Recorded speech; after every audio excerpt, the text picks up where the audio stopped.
Hello, good evening friends. I am doctor Gulshan Banjare और मैं आप लोगों को पूरा रेट लिमिटिंग एंजाइम शॉर्ट में बताने वाला हूँ। तो जल्दी से स्टार्ट करते हैं। ओके, सबसे पहले ग्लूकोज।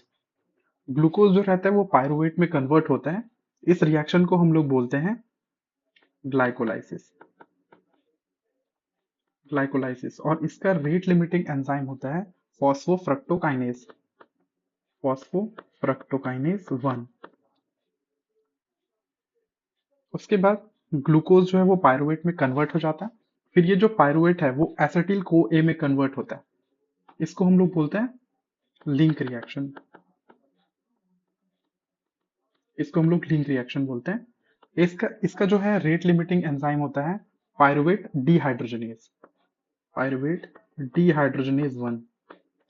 ओके, फिर अब जो है एसिटिल को ए फॉर्म हो गया।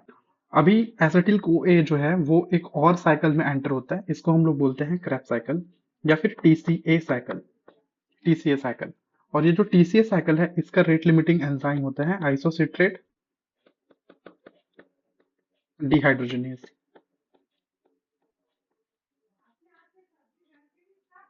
इसका रेट लिमिटिंग एंजाइम होता है आइसोसिट्रेट डीहाइड्रोजनेज।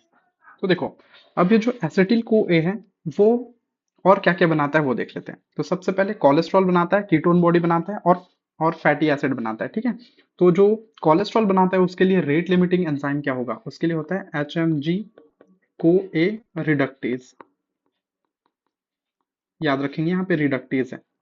ठीक है, इसके नीचे होता है ketone body synthesis. Ketone body synthesis के लिए एच एम जी को ए सॉरी एच एम जी को ए सिंथेस। यहाँ पे सिंथेस है, ऊपर में रिडक्टेज है। ठीक है, याद रखेंगे।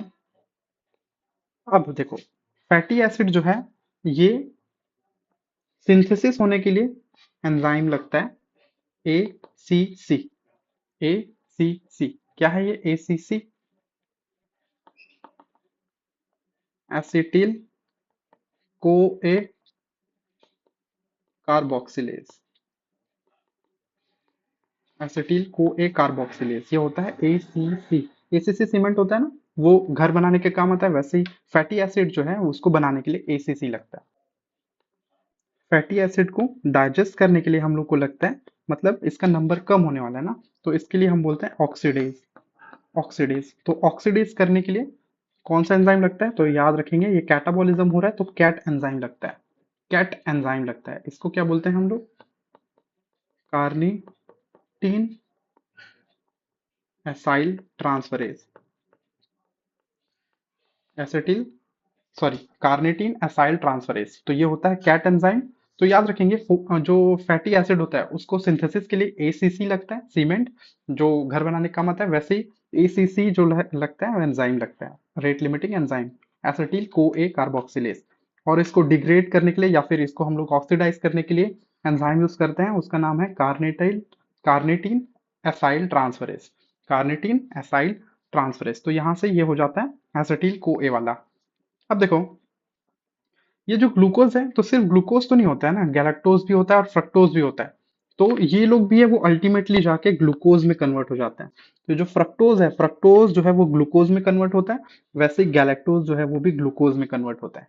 इसका रेट लिमिटिंग एंजाइम होता है एल्डोलेज। एल्डोलेज बी, आपको याद रखना है एल्डोलेज बी। और वहीं गैलेक्टोज जो है उसमें कौन सा एंजाइम लगता है? गैलपुट। ऐसे याद रखना, गैलपुट। अब ये जो ग्लूकोज जो है वो कन्वर्ट हो जाता है ग्लाइकोजन में, राइट?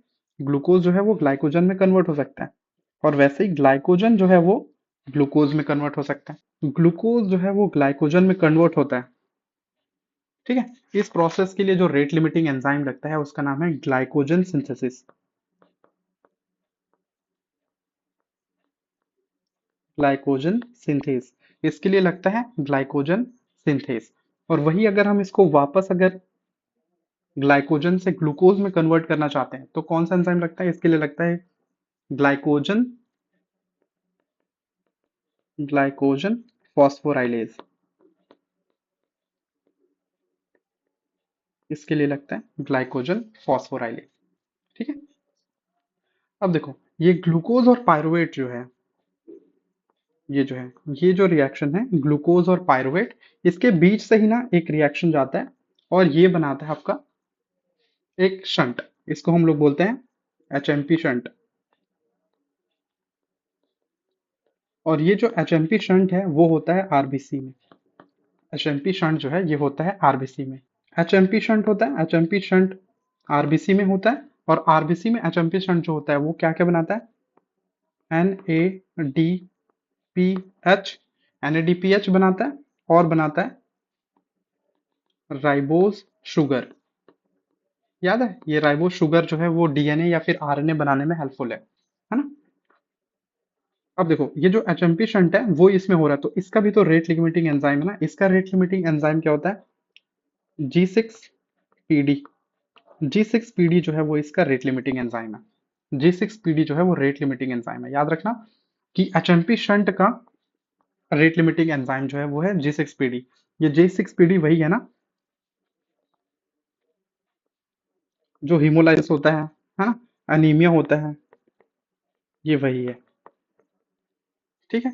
अब ये जो आरबीसी है, यहाँ से हम देखते हैं ये जो आरबीसी है इसका हम दो फेट देख सकते हैं। कैसे? अगर ये राइबोज न्यूक्लियो ये जो राइबोज शुगर है वो डीएनए बनाने में हेल्प होता है ना, तो यहाँ पे लिखा हुआ है डीएनए। या तो फिर जो जो आरबीसी है वो ब्रेक हो जाता है और ब्रेक होने के बाद ये बनाता है बाइल। ठीक है, तो यहाँ से हम दो इसका फेट देख सकते हैं। राइबोज शुगर जो है वो बनाता है यहाँ पे डीएनए। राइबोज शुगर यहाँ पे बना रहा है डीएनए या फिर आरएनए। और अगर मान के चलो अगर ये आरबीसी ब्रेक होता है तो ये बनाएगा बाइल। बाइल बनाता है ना, बाइल बनाता है। बाइल सिंथेसिस करता है, बाइल सिंथेसिस करता है। तो बाइल सिंथेसिस के लिए जो रेट लिमिटिंग एंजाइम है उसका नाम है 7 अल्फा हाइड्रोक्सिलेज। 7 alpha hydroxylase. तो ये जो 7 अल्फा हाइड्रोक्सिलेज है वो रेट लिमिटिंग एंजाइम है बाइल सिंथेसिस का। बाइल सिंथेसिस का rate limiting enzyme 7 alpha hydroxylase होता है।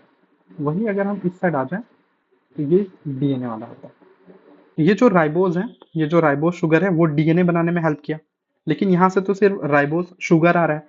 प्यूरिन्स एंड पिरिमिडीन्स कहाँ से आते हैं? तो जो प्यूरिन्स एंड पिरिमिडीन्स होते हैं, डीएनए आरएनए बनाने के लिए दो चीज लगता है, एक होता है प्यूरिन और एक लगता है पिरिमिडीन। पिरिमिडीन। प्यूरिन जो रहता है वो डबल रिंग वाला रहता है, ये जो रहता है वो सिंगल रिंग वाला है। ठीक है, तो प्यूरिन जो है उसको बनाने के लिए PRPP लगता है। PRPP लगता है। अगर फुल नाम जानना है, वैसे तो जरूरत नहीं है लेकिन फिर भी, फॉस्फो राइबोसाइल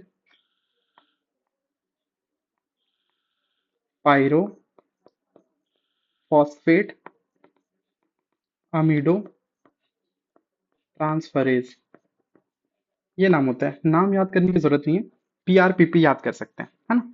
तो ये जो PRPP है ये इंपॉर्टेंट है। PRPP। वैसे ही पिरिमिडिन सिंथेसिस के लिए कौन सा एंजाइम है? यहाँ पे होता है CPS1, सॉरी 2, CPS2। इसका नाम क्या होता है? CPS2 का कार्बामोइल